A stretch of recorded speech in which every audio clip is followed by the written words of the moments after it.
सदगुरु महाराज की, सदगुरु निरांत महाराज की जय। सत्य सनातन धर्म।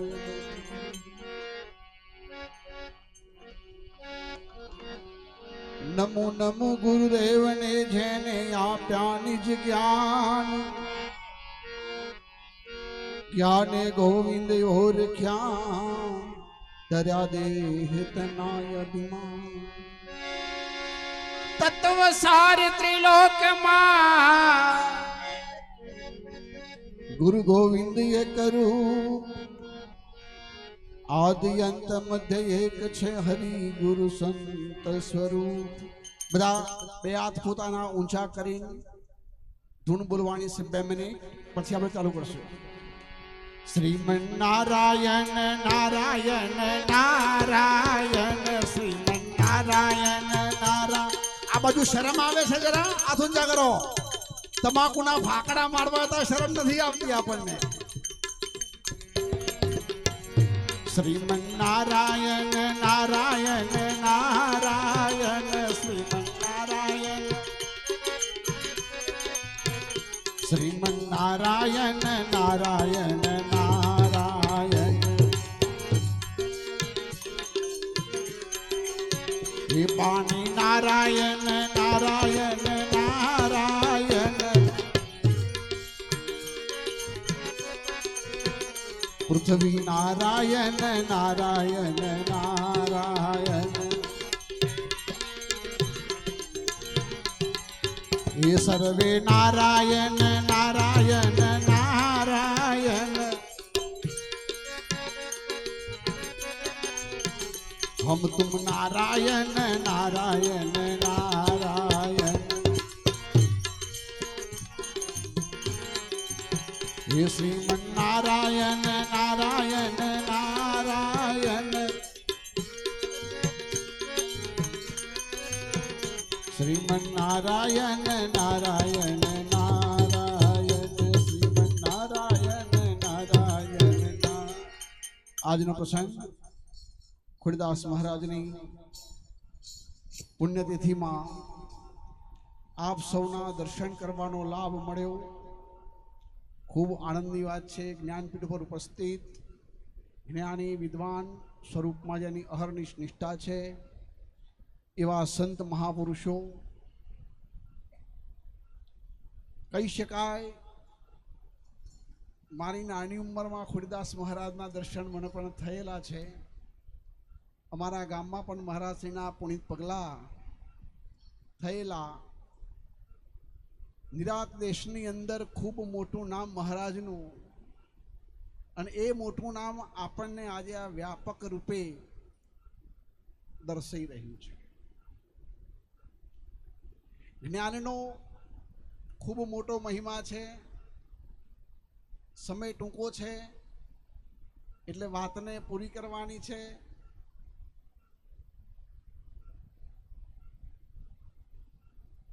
कार आवशे तो आ शरीर ने लई जशे, ए बिल्कुल सत्य वस्तु छे. कार आवे अने शरीर छूटी जाए ए पहला सदगुरु तमारू शरीर छोड़ी दे एवं कईक जीवन में करजो. बाकी कार तो तमारू शरीर तमारे नहीं छोड़वू होय ने तो ए छोड़ी देशे. अने ज्ञानी अज्ञानी विज्ञानी जती सती गमे तेना छूटी जवाना छे. आत्मतत्वनो खूब मोटो महिमा संतोए वर्णन कर्युं छे. पण याद राखजो के आ वस्तुने समजवा माटे आ साधनथी ज समजाशे. एटला साधननी खूब मोटी आपणने भेट मळी छे. कारण के पशु पक्षीओ घणा बधा छे, બધા જ ચેતન છે, પણ બધા આ જ્ઞાનને પામી શકતા નથી. નિરાત બાપુનું જ્ઞાન એવું કહી શકાય કે વાયદાની વાત નહીં, ચટ મંગની પટસાદી. એંગેજમેન્ટ એવા સીધા લગ્ન એવું નહીં કે આજે એંગેજમેન્ટ કરવાનું પછી વાર પછી લગ્ન થાય એવું નહીં. ગુરુના શરણે બેઠા ને એટલે સીધી વાત એક ઝાટકપ પૂરી જ થઈ. એક સુંદર ઉદાહરણ છે કે રાજાને એના કુંવર બેને ઝઘડો થયો. કુંવર એકનો એક જ હતો એટલે રાજાનું મગજ બગડ્યું તો કુંવરને ઘરમાંથી કાઢી મૂક્યો. તું આ રાજના લાયક નથી કે જતો રહી છે. કુંવર જતો રહ્યો. આમે રાજાનો કુંવર બીજું શું કરી શકે? એને ધંધો ચલાવતા ના આવડે, દુકાન કરતા ના આવડે, કાકા રાજાનો કુંવર હોય ને, એને ભીખ માગવા સિવાય બીજો કોઈ ધંધો નહીં. આને ભીખ માગવાની ચાલુ કરી. એમ કરતા કરતા 10-15 વર્ષ 20 વર્ષ થઈ ગયા. આ ધીમે ધીમે પોતે ભૂલી ગયો કે હું કુંવર છું. 20 વર્ષે રાજાને ખબર પડી કે ભૂલ કરી છે. ભત્રીજો છે નહીં, બીજો કુંવર નથી, આ રાજ કોણ ચલાવશે? પ્રધાનને કહ્યું કે કામ કરો, કુંવરને શોધી આવો કે છે. પ્રધાન કે ચલો મહારાજ જઈએ. પ્રધાન પોતાના સૈનિકોને લઈને એક ગામ બીજું ગામ ફરતો ફરતો ફરતો જાય છે. એક હોટલ આગળ રાજાનો કુંવર તૂટેલું પાત્ર લઈ અને ભીખ માગે છે. પ્રધાને જોયું કે છે મેલો ગેલો, વાર વધી ગયા છે, ફાટેલા કપડા છે, પણ છે તો કુંવર 100%. જેવી પ્રધાનને ખબર પડી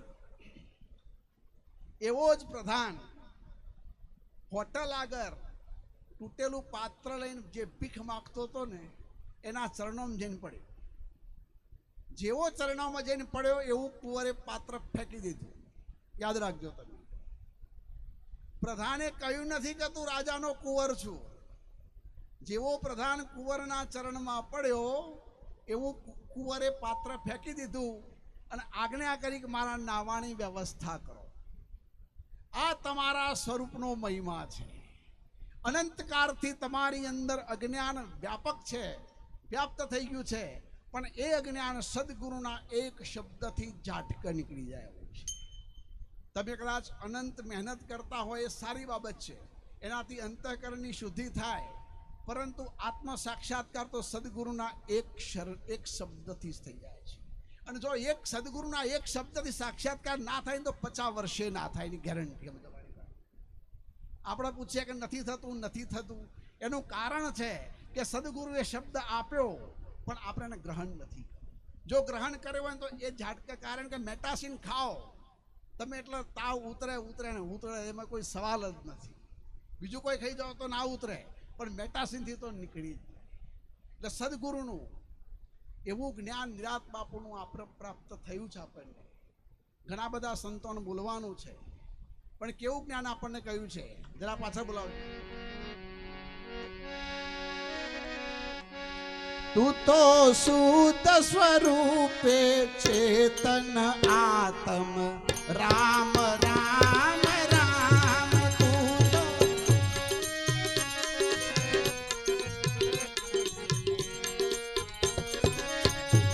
હે સદગુરુ શરણે કરી લે સમજન આત્મ રામ રામ રામ. સદગુરુ શબ્દે કરી લે સમજન આત્મ રામ રામ રામ. હે સર્વે દ્રશ્યનો તું દ્રષ્ટા, સ્વયં પોતે તું અકર્તા. તું તો સગરી ક્રિયાનો જોનારો આત્મ રામ રામ રામ. તું તો શુદ્ધ સ્વરૂપે ચેતન આત્મ રામ રામ રામ.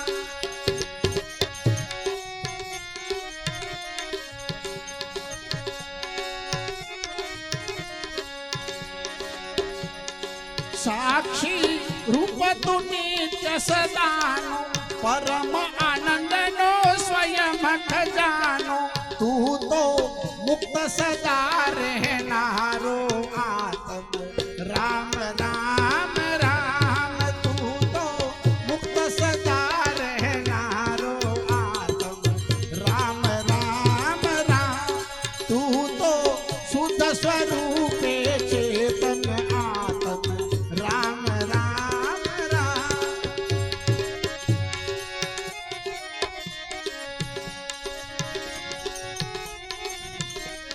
એ વધઘટ તારા મોના થાવે, તારામાં કાઈ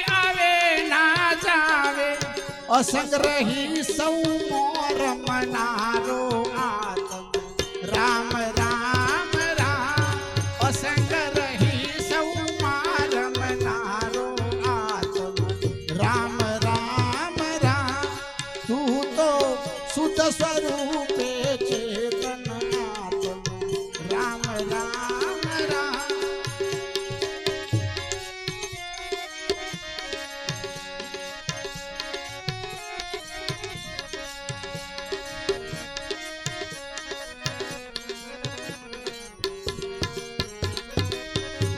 ये आदि अनादि नो तू कीर्तन आदि अनादि नो तू कीर्तन तुझने शोभे ना आवर्तन अविनाशी कायम तू रहनारो आत्म राम राम राम अविनाशी कायम तू रहनारो आत्म राम राम राम तू तो शुद्ध स्वरूपे चेतन आत्म राम राम राम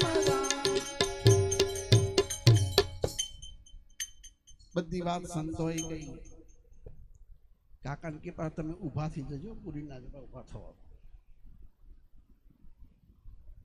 ફૂંક મારવા ગયા બીજા કાકા ઊભા થઈ જજો ઊભો થઈ જજો આ મુદ્દાની વાત ઊભા થવાતું નહીં ઊભા તો ચાંદા થવું છે અને એક અવતારથી ઊભા થવું છે પણ ઊભા થવાતું એનું કારણ શું છે કે જે નથી ને માની લીધું છે અને જે છે ને એ મનાતું નથી આખા વાતનો સાર છે ને એ આટલો છે બધા કે આત્માની અનુભૂતિ કરો આત્માની અનુભૂતિ કરો કયા સાધનથી કરશો આત્માની અનુભૂતિ વિચાર તો કરો અને ઘણા કે એમના આત્માનો અનુભવ થયો ચોકન થઈને થયો અને કઈ ઇન્દ્રિયથી કર્યો વિચારો જેટલું તમારા અનુભવમાં આવે ને એને આત્મા કહેવાય સમજી અહીં તમે ને અમે બધા અનુભવવા મથે કોક થાય કોક થાય કોક થાય આ કોક થાય ને તો સુધી દખાશે તમારે ચેતન કોક થવાનું બંધ થઈ જાય ને કશું ના થાય સમજો વાત જેટલું વિશેષ થયું છે ને એ બધા ડખાવાનું છે યાદ રાખજો વિશેષ રૂપે શિષ્ય બન્યો તો એ ડખો વિશેષ રૂપે ગુરુ બન્યો તો એ ડખો વિશેષ રૂપે જ્ઞાની બન્યો તો એ ડખો અરે વિશેષ રૂપે પરમાત્મા બન્યો તો એ ડખો મૂકો વાર્તા ભગવાન દાસ મહારાજે પહેલી જ વાત કરી કે હું જ્ઞાની છું હું અને છું આ બંનેના વચ્ચે જેટલી આવે ને એ બધી માયા અને બધું ડુપ્લિકેટ એ બધું બનાવટી અને બધું જતું રહે યાદ રાખજો હવે વચ્ચેનું મટીરિયલ કાઢી નાખ્યું અને પછી હું છું આ શબ્દ રહ્યો શું રહ્યું હું છું અમે એમાંથી આગળનો કાઢો હું કાઢી નાખો ફક્ત શું છે છું છું બસ આઈ એમ નહીં એમ છું નો આઈ કારણ કે હું છું એવો કહેવાનો પ્રયાસ કરું છું એના મતલબ હું બીજું કંઈક છે એવું નક્કી કરું છું યાદ રાખજો સાઈડમાં રાખો હા બરાબર મેર આવે ને આવ્યો આ તમારને મારે પેલા નહીં આપતો પેલા દરવાજો કાઢવો તો ખણ આવતી હતી આ બરાબર દરવાજો આવ્યો છે ને ખણ આવી આપણને યાદ રાખજો ખોડીદાસ જેવા સમર્થ સદગુરુ મળ્યા હોય સાહેબ આવો મોક્ષનો દરવાજો મળ્યો હોય અને જો માયામ ખણવાર્યા ને તો ચૂકી જવાના યાદ રાખજો આ અવસર ફરી આવવાનો નથી અને જો જેને આ અવસરમાં સાધ્યું નથી ને એનું એક અવતારમાં મેર પડવાનો નથી. અને એટલું તમે સમજી લેજો કે બુદ્ધિમાં જે જો ઘણી વખત એવું થાય ને કે બહુ સંતોને હોભરી પછી આપણને વેમ પર આ બીમારી છે, ઓનો મેનિફોબિયા કહેવાય ઇંગ્લિશમાં. શું કહેવાય? મેનિફોબિયા. કારણ કે કોઈ દારો જોયું ના હોય ને એવું હાથમાં આવી જાય ને એટલે મગજ ઊંઝામાં. એક અમારા ભાઈને જીરું બહુ પાકે મહારાજ, ઓને બિચારે 5,000 કોઈ દારો જોયેલા અને 500 મણ જીરું થયું. અને 500 મણ જીરું વેચવા આવું ઊંઝાના માર્કેટમાં ગયો અને તો 3,000 રૂપિયા ભાવ મણનો. પેલા તો થેલી ભરી 500ની. પેલો કે ભાઈ ગણી લ્યો. પાછા ઘેર જઈને તમે એમ ના કહેતા કે 500 ઓછા લ્યા છે. અને પેલા ગણવાનું ચાલુ કર્યું, 1 2 3 4 100 ઉપર નહોતું આવડતું. એટલે ભૂલમાં કે ગણ્યા રે બે ગણ્યાનું મગજ ફરી ગયું સાહેબ. આ સદગુરુના જ્ઞાનમાં ઘણાનો મગજ ફરી ગયો, હજુ ઠેકોણા આવતો. અને આ તો જે ફરી એનું કોમ છે સાહેબ. જેનો ઠેકોણો છે એનો તો મેર નહીં પડે કોઈ દાર, યાદ રાખજો. સદગુરુ મળવા પછી મગજ ફરી જવું જોઈએ, યાદ રાખો તમે. કેવું ફળવું જોઈએ? સંસારની બાબતો હોય તો એ બરોબર ને ના હોય તો એ બરોબર. અહીં ત્યાગવાનું એ નહીં ને ભોગવવાનું એ નહીં. જો મૂકવાનું એ નહીં, જાળવાનું એ નહીં. કોઈ એમ કે જાળી લીધું તો એ અજ્ઞાનમાં છે, અને કોઈ કે અમે મૂકી દીધું ને એ અજ્ઞાનમાં છે. ને જેટલી સમજણ પડી એટલી બરોબર છે. જાળ્યું છે પણ જો જાળવાનું પણું નથી તો તમે મુક્ત છો. તમે ત્યાગ્યું છે પણ ત્યાગવાનું પણું નથી તો તમે મુક્ત છો. ખરો ત્યાગ એ જેને તૃષ્ણાને ત્યાગી. સંન્યાસનો મતલબ છે મનનો ન્યાસ. મનથી ન્યાસ થયો છે એ સાચો છે. હોય તો એ શું, ના હોય ચાહે વિધિ રાખે રામ વહી વિધિ રહીએ. સીતારામ સીતારામ સીતારામ કહીએ